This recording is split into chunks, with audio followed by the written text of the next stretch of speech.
Safe സൈൻലാബ്ദിനും Vijayan വായന്തോടും വിവരങ്ങൾ നൽകാൻ അയച്ചിരുന്നുണ്ട്. Safe, നേരത്തെ നമ്മൾ അദ്ദേഹത്തിന്റെ പോരാട്ട വീര്യത്തെക്കുറിച്ച് സംസാരിക്കുകയായിരുന്നു. ഏറ്റവും പ്രധാനമായും പറയേണ്ടത് ഈ പാരിസ്ഥിതിക പ്രശ്നങ്ങളും അതുപോലെ തന്നെ സ്ത്രീ സുരക്ഷാ വിഷയങ്ങളും ഒക്കെ അദ്ദേഹം കൈകാര്യം ചെയ്ത ആ ഒരു രീതി തന്നെയാണ്. മറ്റൊന്ന്, ഈ ഇടമലയാർ കേസിൽ നമ്മൾ കണ്ടു കേരള കോൺഗ്രസ് ബി ചെയർമാനായിരുന്ന ബാലകൃഷ്ണ പിള്ളയ്ക്ക് ജയിൽ ശിക്ഷ വരെ അദ്ദേഹം വാങ്ങിക്കൊടുക്കുന്ന കാഴ്ചകളും.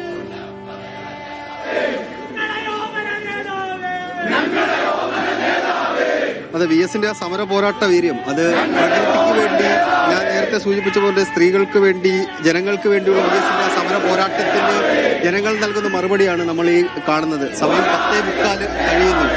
പക്ഷേ ആ ജനക്കൂട്ടം ഇപ്പോഴും ആ സർവകലാശാലയ്ക്ക് മുന്നിൽ നിൽക്കുകയാണ്. അത് എപ്പോൾ കഴിയും എന്ന് ആർക്കും അറിയില്ല. ഇപ്പോൾ CPM-ന്റെ നേതാവ് കടകംപള്ളി സുരേന്ദ്രൻ നമ്മോട് കൂടി ചേരുകയാണ്. ഇത് 10:45 കഴിഞ്ഞിട്ട് ഈ ജനക്കൂട്ടമാണ്. വി എസിനോടുള്ള സ്നേഹം ജനങ്ങൾക്ക് എത്രത്തോളം ഉണ്ട് എന്ന് നമുക്ക് മനസ്സിലാവുകയാണ്. നമ്മൾ ഇന്നും നാളെയുമായിട്ട് അത് മനസ്സിലാക്കാൻ പോവുകയാണ്.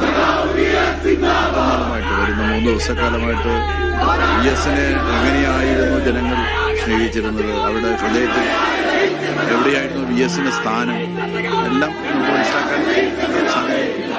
അത് യഥാർത്ഥത്തിൽ ജനങ്ങൾ നേരത്തെ തന്നെ മനസ്സിലാക്കി കഴിഞ്ഞൊരു കാര്യമാണ്. ജനങ്ങളുടെ ഹൃദയത്തിനകത്ത് തന്നെയായിരുന്നു ജീവിച്ചിരുന്ന വി എസിന്റെ സ്ഥാനം. പാർട്ടി നേരത്തെ ഈ ഒരു ജനക്കൂട്ടത്തെ പാർട്ടി കണക്ക് കൂട്ടിയിട്ടുണ്ടായിരുന്നു. ഇതിനേക്കാൾ നിശ്ചയമായിട്ടും ഇത് സ്വാഭാവികമായിട്ടും വി എസ് എന്ന് പറയുന്നത് കക്ഷി രാഷ്ട്രീയത്തിന് അതീതമായി ഈ കേരളത്തിലെ അധ്വാനിക്കുന്ന ജനങ്ങളെ സംബന്ധിച്ചിടത്തോളം അവരുടെ ഒരു വികാരമാണ്. ഏതെങ്കിലും ഒരു പ്രത്യേക രാഷ്ട്രീയ കക്ഷിയുടെ ഒരു ചെറിയ വൃത്തത്തിനകത്ത് മാത്രം ഒതുക്കി നിർത്താൻ കഴിയുന്നതല്ല വി എസിനോടുള്ള ജനങ്ങളുടെ സ്നേഹം എന്ന് പറയുന്നത്. ഒരു രാഷ്ട്രീയമില്ലാത്തവരും വി എസിന്റെ ഇടതുപക്ഷ രാഷ്ട്രീയത്തെ എതിർക്കുന്നവരും വി എസിന്റെ നന്മകളെ ശരിക്കും കാണുന്നവരാണ്. അവരെപ്പോഴും വി എസിനോട് സ്നേഹമുള്ളവരാണ്. അതുകൊണ്ടാണ് വി എസ് എത്തുന്ന സ്ഥലങ്ങളിലെല്ലാം തന്നെ ജനങ്ങൾ തടിച്ചുകൂടിയിരുന്നത്. ഒരു ചെറിയൊരു അറിയിപ്പ് കൊടുത്താൽ മതി, ആയിരക്കണക്കായിട്ടുള്ള ആളുകൾ വി എസിനെ കേൾക്കുന്നതിന് വേണ്ടിയിട്ട്. ജനങ്ങൾക്ക് വി എസിനുള്ള സൗഹൃദത്തിന്റെയും സ്നേഹത്തിന്റെയും വിശ്വാസത്തിന്റെയും വി എസിന്റെ കരുത്തിനെ സംബന്ധിക്കുന്ന ബോധ്യത്തിന്റെയും അടിസ്ഥാനത്തിലാണ് അവരെല്ലാം വന്നുകൊണ്ടിരിക്കുന്നത്. നമ്മുടെ കേരളീയ സമൂഹത്തിലുണ്ടായിട്ടുള്ള മാറ്റമുണ്ട്. കഴിഞ്ഞ 100 വർഷക്കാലം ഉണ്ടായിട്ടുള്ള മാറ്റത്തിന് ഒരു രൂപത്തിലെങ്കിലും മറ്റു രൂപത്തിൽ വി എസ് നേതൃത്വം കൊടുത്തിട്ടുണ്ടെന്ന് കാണാൻ വേണ്ടി സാധിക്കും. ശ്രീനാരായണ ഗുരുവല്ല തുടങ്ങി വെച്ച കേരളത്തിന്റെ നവോത്ഥാനത്തെ മുന്നോട്ട് നയിച്ച നവോത്ഥാന നായകന്മാരുടെ നിരയിലെ ഏറ്റവും പ്രധാനപ്പെട്ട ഒരാളായിരുന്നു വി എസ് എന്ന് പറയുന്നത്.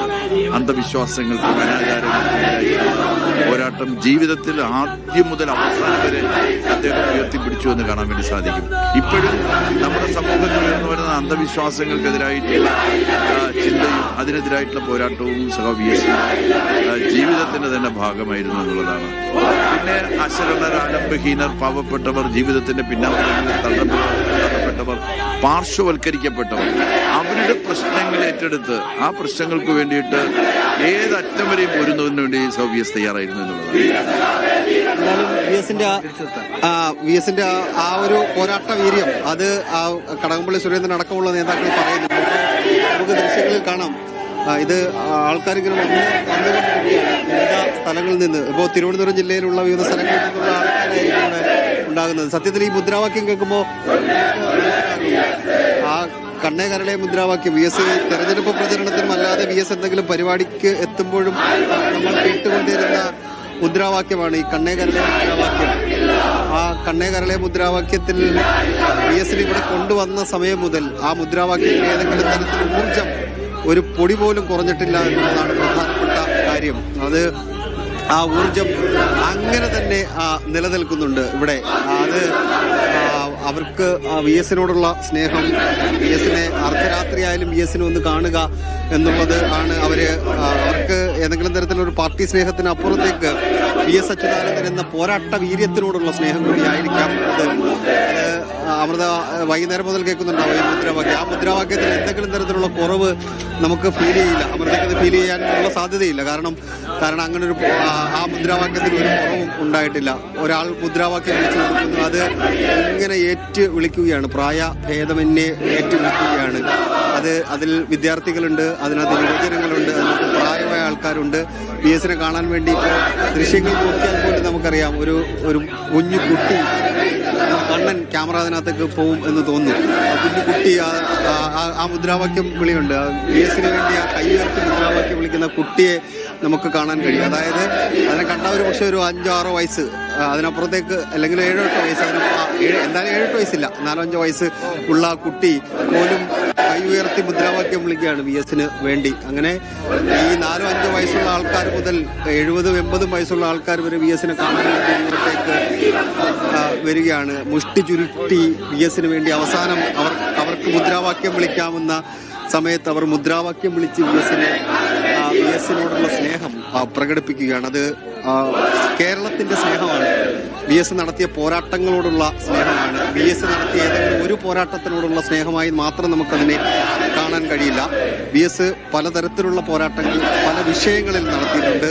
അതിൽ പ്രകൃതിക്ക് വേണ്ടിയുള്ള VS-ന്റെ പോരാട്ടങ്ങളുണ്ട്. അതൊരു പോരാട്ട ചരിത്രം തന്നെയാണ്.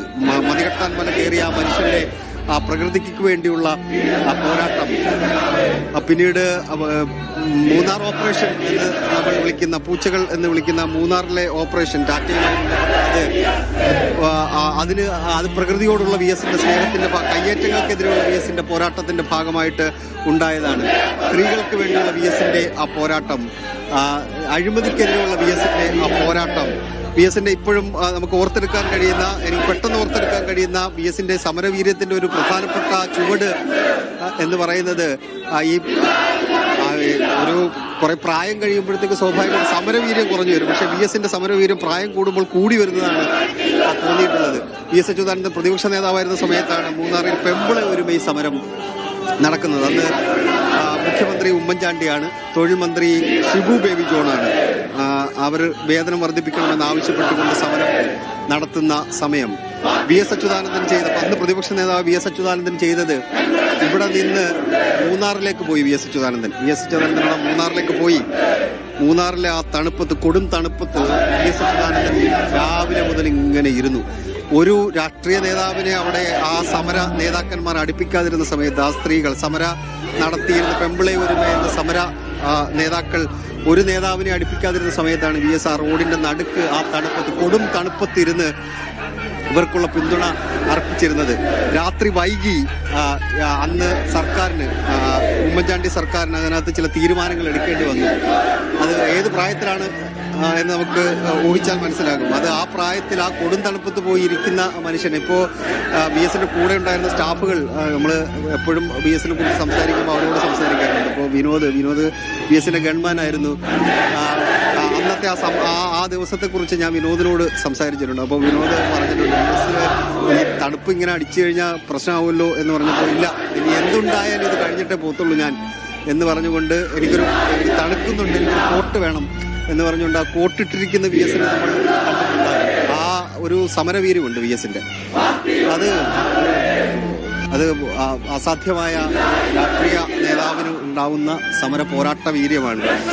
അതിനോടുള്ള സ്നേഹമാണ്, ജനങ്ങൾക്കുള്ള സ്നേഹമാണ് നമ്മൾ ഇപ്പോൾ രാത്രി വൈകി ഇപ്പോൾ ഇവിടെ കാണുന്നത്. 9 മണിക്ക് ഇവിടെ നിന്ന് VS-ന്റെ മൃതദേഹം എടുക്കണം എന്നാണ് നേരത്തെ തീരുമാനിച്ചത്. പക്ഷേ 9 മണിക്ക് എങ്ങനെ എടുക്കാൻ പറ്റും? കാരണം ആൾക്കാരിങ്ങനെ വന്നുകൊണ്ട് ഇരിക്കുകയാണ്. മണി 11 മണി കഴിഞ്ഞാലും എടുക്കാൻ കഴിയില്ല. കാരണം ഞാനിങ്ങോട്ട് വരുന്ന സമയത്ത് യൂണിവേഴ്സിറ്റി കോളേജിന് മുന്നിൽ കിടക്കുകയാണ് ഈ ക്യൂ. അപ്പോൾ ഇതിങ്ങനെയാണെന്നുണ്ടെങ്കിൽ നാളെ, ഇതിപ്പോൾ തിരുവനന്തപുരം ജില്ലയിലുള്ള ആൾക്കാരാണ്, ഇത് കണ്ടുപോകാൻ വരുന്ന ആൾക്കാരാണ്. നാളെ വിവിധ ജില്ലകളിൽ നിന്നുള്ള ആൾക്കാർ വരും എന്ന കാര്യത്തിൽ സംശയമില്ല. അത് ആ സ്നേഹം ഇങ്ങനെ മുറിയാതെ ഒഴുകുന്നു. അതാണ് നമുക്ക് ഇവരുടെ ഈ കുട്ടികളൊക്കെ ആയിട്ട് ആൾക്കാരെ കാണാൻ കഴിയുന്നത്. അതിനകത്ത് ഒരു അത്രയും സ്നേഹം പ്രകടിപ്പിക്കുന്നുണ്ട്. ഞാൻ നേരത്തെ ഇങ്ങനെ നമ്മൾ ഈ രാഷ്ട്രീയ നേതാക്കന്മാരുടെ ഈ വിടവാങ്ങൽ റിപ്പോർട്ട് ചെയ്തിട്ടുണ്ട്. നേരത്തെ എന്നെ ഇങ്ങനെ അത്ഭുതപ്പെടുത്തിയിട്ടുള്ളത് ഉമ്മൻചാണ്ടിയുടെ വിടവാങ്ങൽ. ആ വിടവാങ്ങൽ കാരണം അത്രയും ജനം, ഇവിടെ നിന്ന് പുതുപ്പള്ളി വരെ അത്രയും ജനം ഉണ്ടായിരുന്നു, ദർബാർ ഹാളിൽ ഉണ്ടായിരുന്നു. അതേപോലെ തന്നെ ഇത് വല്ലാതെ അത്ഭുതപ്പെടുന്നു. അദ്ദേഹത്തിന്റെ ആ ഒരു പോരാട്ടം ആ പൊതുപ്രവർത്തനത്തിലും രാഷ്ട്രീയ പ്രവർത്തനത്തിലും മാത്രമായിരുന്നില്ലല്ലോ. അദ്ദേഹം ജീവിതത്തിൽ തന്നെ പോരാടിയല്ലേ മുന്നോട്ട് വന്നത്. അദ്ദേഹത്തിന് ഒരു പഴയ കഥയുണ്ട്. അദ്ദേഹത്തെ ചാക്കിൽ കെട്ടി പോലീസ് ഉപേക്ഷിക്കാൻ പോയി. പക്ഷേ കള്ളൻ കോലപ്പൻ ആ പോലീസ് സ്റ്റോപ്പിലെ ആ ചാക്ക് ശ്രദ്ധയിൽപ്പെടുത്തുകയും പിന്നീട് അവിടെ നിന്ന് ഉയർത്തെഴുന്നേൽക്കുകയും വരികയായിരുന്നല്ലോ. അങ്ങനെ ഒരു കഥ കൂടിയുണ്ടല്ലോ അദ്ദേഹത്തിന്. പിന്നീട് തോൽക്കാൻ മനസ്സിലാത്ത അല്ലെങ്കിൽ ആരുടെയും മുന്നിൽ അടിയറവ് പറയാൻ തയ്യാറല്ലാത്ത ഒരു പോരാളിയുടെ പുനർജന്മമായിരുന്നില്ലേ അവിടെ ഉണ്ടായത്?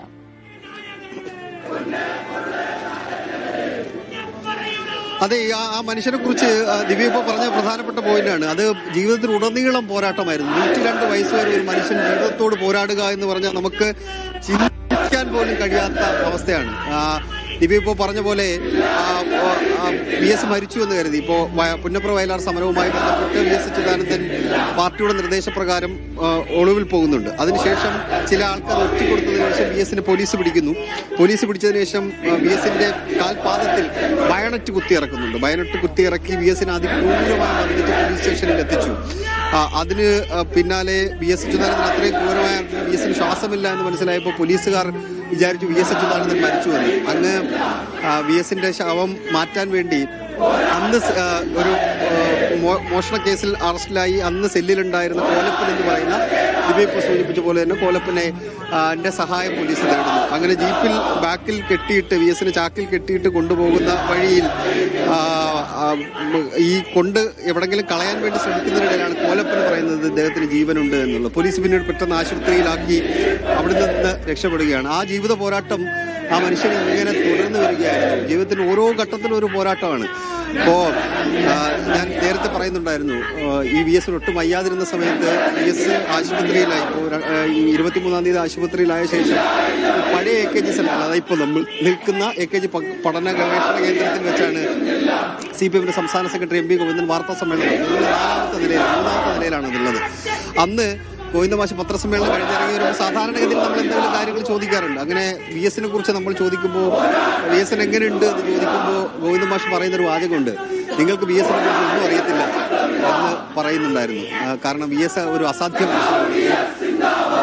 ഒരു ഫൈറ്ററാണ്, ഒരു പോരാളിയാണ് എന്ന് ഗോവിന്ദമാഷ് പറയുന്നുണ്ടായിരുന്നു. അത് ജീവിതത്തിൽ ഉടനീളമുള്ള പോരാട്ടമാണ്. ഡോക്ടർമാരോട് നമ്മൾ നിരന്തരമായി VSന് ഇങ്ങനെ അസുഖം വന്ന സമയത്ത് നിരന്തരമായി നമ്മൾ ഡോക്ടർമാരോട് സംസാരിക്കുന്നത്. ഒരു ഡോക്ടർ വ്യക്തിപരമായിട്ട് പറഞ്ഞത്, അതിപ്പോ പറയാം എന്ന് തോന്നുന്നു, ഡോക്ടർ വ്യക്തിപരമായി പറഞ്ഞത് ഒരാൾക്ക് എന്തെങ്കിലും കാർഡിയാക് അറസ്റ്റോ മറ്റ് ഏതെങ്കിലും തരത്തിൽ ആരോഗ്യപരമായ അങ്ങനെ പ്രശ്നങ്ങളൊക്കെ ഉണ്ടായി കഴിഞ്ഞാൽ ഒരുപാട് കാലം അങ്ങനെ സർവൈവ് ചെയ്തില്ല. അത് അധിക കാലം അങ്ങനെ നീണ്ടു പോകില്ല. അങ്ങനെ ഒരു അത്രയും വയ്യാത്ത അവസ്ഥയിൽ നിന്ന് ഒരുപാട് കാലം അങ്ങനെ സർവൈവ് ചെയ്യാൻ ആ ബോഡിക്ക് അങ്ങനെ കഴിയില്ല എന്ന് ഒരു ഡോക്ടർ പറഞ്ഞു. 2019 ആണ് VS ഉണ്ടാവുന്നത്. ഈ സമയത്ത് 2025 6 വർഷം VS അച്യുതാനന്ദൻ അങ്ങനെ ജീവിതത്തോട് ഫൈറ്റ് ചെയ്തിട്ടുണ്ടെങ്കിൽ ഇപ്പോൾ 23-ാം തീയതി കഴിഞ്ഞ് വിവിധ ആരോഗ്യ പ്രശ്നങ്ങൾ VSന് ഗുരുതരമായ പല ആരോഗ്യ പ്രശ്നങ്ങളുണ്ട്. പക്ഷേ അവിടെ നിന്നൊക്കെ സർവൈവ് ചെയ്ത് ഈ മനുഷ്യൻ വന്നു എന്ന് പറയുമ്പോൾ അദ്ദേഹത്തിന്റെ ഒരു പോരാട്ട വീര്യം, മരണത്തോട് പോലും പോരാടുകയായിരുന്നു ഈ മനുഷ്യൻ. അത് ഒരു വല്ലാത്ത മനുഷ്യൻ എന്നൊക്കെ പറയുന്ന ഒരു വല്ലാത്ത മനുഷ്യനാണ് VS എന്ന് പറയാം. തീർച്ചയായും പലരെയും പ്രചോദിപ്പിച്ച ഒരു വ്യക്തിയാണ് VS. പുതുതലമുറയ്ക്കും അല്ലെങ്കിൽ പ്രായഭേദമന്യേ എല്ലാവരും അനുസ്മരിക്കുകയാണ് അദ്ദേഹത്തെ. അത്രയധികം ആഴത്തിലും പരത്തിലും തന്നെയാണ് VS കേരളത്തിലെ ഓരോ ജനങ്ങളുടെയും മനസ്സിൽ ഇടം പിടിച്ചിട്ടുള്ളത് എന്നത് വ്യക്തമാണ്. വിജിൻ വായാന്തോടുകൂടി വിവരങ്ങൾ കേൾക്കാനായി ചേരും. വിജിൻ, ഏതാണ്ട് ഒരു 10 മണിയോടുകൂടി അദ്ദേഹത്തിന്റെ മൃതദേഹം അവിടെ നിന്ന് വേലിക്കകത്ത് വീട്ടിലേക്ക് കൊണ്ടുപോകാൻ കഴിയുമെന്നൊക്കെയായിരുന്നു കരുതിയത്. പക്ഷേ അത് സാധ്യമായിട്ടില്ല ഇതുവരെയും. ഇപ്പോഴും അണമുറിയാത്ത ജനപ്രവാഹം തന്നെയാണ് AKG സെന്ററിലേക്ക്. ആളുകൾ ഓരോരുത്തരായി ഇപ്പോഴും എത്തിക്കൊണ്ടിരിക്കുകയാണോ? എത്ര മണിയോടുകൂടി അവിടെ നിന്ന് വീട്ടിലേക്ക് മൃതദേഹം കൊണ്ടുപോകാൻ കഴിയുമെന്നാണ് ഇപ്പോഴത്തെ ഒരു സാഹചര്യത്തിൽ നമുക്ക് പ്രതീക്ഷിക്കാൻ കഴിയുക?